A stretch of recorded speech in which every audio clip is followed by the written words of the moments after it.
and welcome to a seamless and hands-free player detection module. So let's get right into it. Let's just punch a hole in here and check this out. So what are we doing here? We have a bunch of cows. They stand on a block inside of a vine, so we can have multiples and they lag not as much. And they will try to walk on this pressure plate randomly from time to time. So let's talk some numbers first. Mobs will randomly start to wander within a 32 radius sphere around the player. This sphere here is 31 blocks, so that means wherever you stand here, this thing will actually trigger. And then we have the second shape here with the lime-stained glass, and that is the area they will select a block for to wander to. And as you can see here on the left side, we have absolutely no blocks they could wander to. And on the right side, we have a lot of blocks they can wander to. And this will just always make sure that they wander in this direction and trigger the thing. So just some more numbers. This is a 21 by 21 by 13 area centered on this node block here. And they will just select a random block inside this area. They don't care that if they can actually get there. They will also select blocks here in the center. Even though they can never get there, they will try to get as close as possible. And as you can see, this thing, right now it's resetting. And once this piston here retracts, a cow will relatively quickly walk onto the pressure plate and trigger again. Yep, there we go, it just triggered again. And of course here with the hopper clock we can definitely detect that, or with the pressure plate, and do something above here. So above here, I've marked out the area where it actually works. So if you wanted to use this, you would probably have your usual floor here, and then whenever you enter this area here that is marked out with the lime glass again, it would actually trigger something. And why do we do this? Well, Doc will show you in today's Hermitcraft episode what he needed this for, and it's actually kinda nice. Yeah, and that's about it, so let's get into the tutorial. I've built this thing up all over here, without distances and the extra blocks. You can all take this from the world download, or just from me telling you about it. So let's just get started.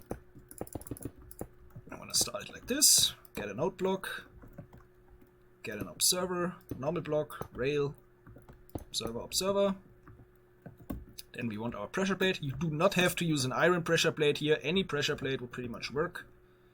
Repeater on 2 ticks, into a block, into a sticky piston, and a glass block. Glass block here is kind of important so you do never suffocate your cows, otherwise they would die over time. If you're unlucky, they can always suffocate.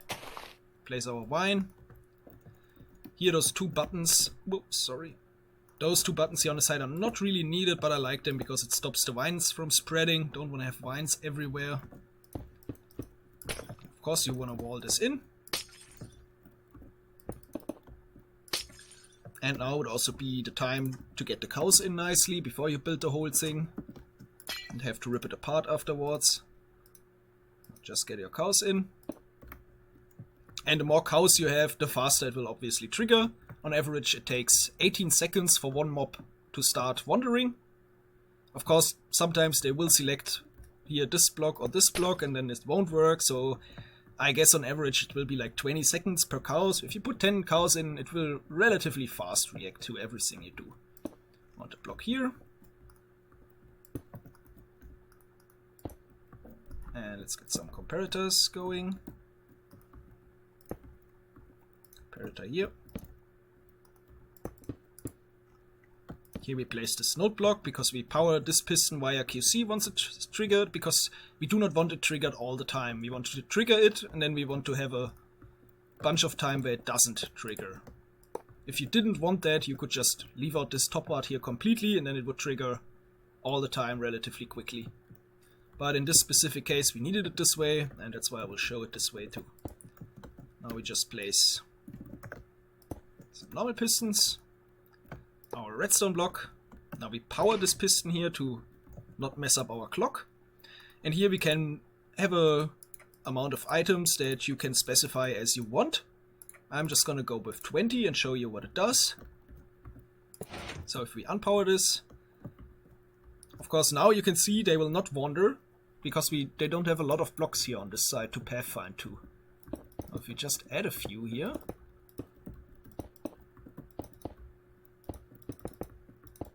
maybe a few more, let's just tick warp the game a little bit. Oh, there it triggered. But let's set this to 0 again. So once this here triggers, let's just simulate this by updating this piston. It will push all the cows over, and it will keep them pushed until the timer has completed its cycle. And if this piston here retracts, this one will here retract and it can trigger again. Yeah, and that's already it. You've successfully managed to make a player detector that works once you are within 32 blocks of the machine.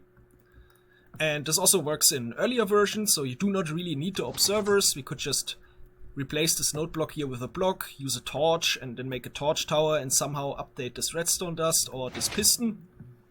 And it would completely work in, I think, all versions almost. Really important is the vine here if you have multiple cows in it. And yeah, that's it. I hope you enjoyed this tutorial. Make sure to check out Doc's Hermitcraft episode, and bye bye.